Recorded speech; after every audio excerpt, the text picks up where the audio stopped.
Diaphragm. The diaphragm is the chief muscle of quiet respiration. It gives passage to a number of structures passing through the thoracic and the abdominal cavities. During inspiration, the central tendon is pulled by contracting muscle fibers so that the inferior vena cava opening is enlarged, helping in venous return to the heart. This venous blood is pumped to the lungs. The air also gets into the lungs during inspiration. So both the venous blood in the capillaries and the air in the alveoli come close by in the lung. Definition of the diaphragm. The diaphragm is a dome-shaped muscle forming the partition between the thoracic and the abdominal cavities. It is the chief muscle of respiration. The muscle fibers arise from circumference of the thoracic outlet and are inserted into a central tendon. The muscle fibers form the periphery of the partition. Origin of the diaphragm. We have the sternal part, the costal part, and the lumbar part. The sternal part arises by two fleshy slips from the back of xiphoid process. The costal part arises from inner surfaces of the cartilages and the adjacent parts of the lower six ribs on each side. The lumbar part arises from the medial and lumbocostal arches and from the lumbar vertebrae by the right and the left crura. Under the lumbar part, we have the medial lumbocostal arch. It covers the upper part of the psoas major. Medially, it is attached to the side of the body of the vertebra L1.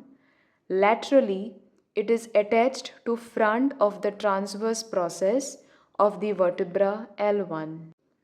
The lateral lumbocostal arch. It covers the upper part of quadratus lumborum. Medially, the front of the transverse process of the vertebra L1. Laterally, the lower border of the 12th rib. The right crus is bigger than the left crus. The left crus. The medial margins of the two crura forms a tendinous arc across the front of the aorta called the median arcuate ligament. Insertion of the diaphragm is the central tendon which is trilobar in shape and made up of three leaflets. The middle leaflet is triangular. The apex is directed towards the xiphoid process. The right and the left leaflet is tongue-shaped. It is curved laterally and backwards. The central area consists of four diagonal bends which fan out from a central point of decussation located in front of the opening for the esophagus. Openings in the diaphragm. The large openings include the aortic opening, the esophageal opening, and the vena cava opening. The aortic opening lies at the lower border of the 12th thoracic vertebra. The esophageal opening lies at the level of the 10th thoracic vertebra. The vena cava opening lies at the level of the 8th thoracic vertebra. The small openings include the greater and the lesser splanchnic nerves, the hemiazygous vein, the sympathetic chain, the subcostal nerves and vessels, the superior epigastric vessels and lymphatics, and the musculophrenic vessels. Relations of the inferiorly, we have the peritoneum, the liver, fundus of the stomach, spleen, kidney, and the suprarenals. Nerve supply of the diaphragm. We have the motor nerves which include the phrenic nerves, that is the ventral rami C3, C4 and C5. the sensory nerves, which include the phrenic nerves and the lower 6 thoracic nerves. Actions of the diaphragm. The diaphragm is the principal muscle of inspiration. Excursion of the diaphragm is about 1.5 centimeter. On contraction, it descends, increasing the vertical diameter of the thorax. The diaphragm acts in all expulsive acts, for example, sneezing, coughing, laughing, crying, vomiting, micturition, defecation, to give additional power to each effort. This is followed by closure of the glottis and powerful contraction of the trunk muscles.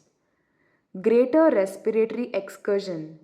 The level of diaphragm is highest in supine position, lowest in sitting, and intermediate in standing position. Development of diaphragm. The septum transversum forms the central tendon. The pleoperitoneal membrane forms the dorsal paired portion. The lateral thoracic walls forms the circumferential part of the diaphragm, and the dorsal mesentery of esophagus forms the dorsal unpaired portion. Clinical anatomy of the diaphragm. Hiccup is the result of spasmodic contraction of the diaphragm. Hiccups can be due to peripheral or due to central cause. Peripheral due to local irritation of the diaphragm or the nerve. Central due to irritation of the hiccup center in the medulla. Shoulder tip pain is irritation of the diaphragm and may cause referred pain in the shoulder because the phrenic and the supraclavicular nerve have the same root values, that is C3, C4 and C5. Unilateral paralysis of the diaphragm occurs due to a lesion of the phrenic nerve. The paralyzed side moves opposite to the normal side, that is, paradoxical movements. This can be seen clinically and fluoroscopically. Eventration of the diaphragm is a condition in which the diaphragm is pushed upwards due to congenital defect in the musculature of its left half. Diaphragmatic hernia may be congenital or acquired. Under congenital, we have retrosternal hernia, which occurs through the space between xiphoid and costal origins of the diaphragm. It is common on the right side and has no symptoms. Posterolateral hernia is the commonest type. It occurs through foramen of Bochdelic, situated at the periphery of the diaphragm. It is common on the left side. Posterior hernia, due to failure of development of the posterior part of the diaphragm, one or both crus may be absent. Central hernia, it is rare, left-sided and occurs due to rupture of the fetal membranous diaphragm in the left dome. Under acquired hernia, we have traumatic hernia, which occurs due to bullet injuries of the diaphragm. And under acquired hernia, we also have hiatal hernia, which can be congenital or acquired.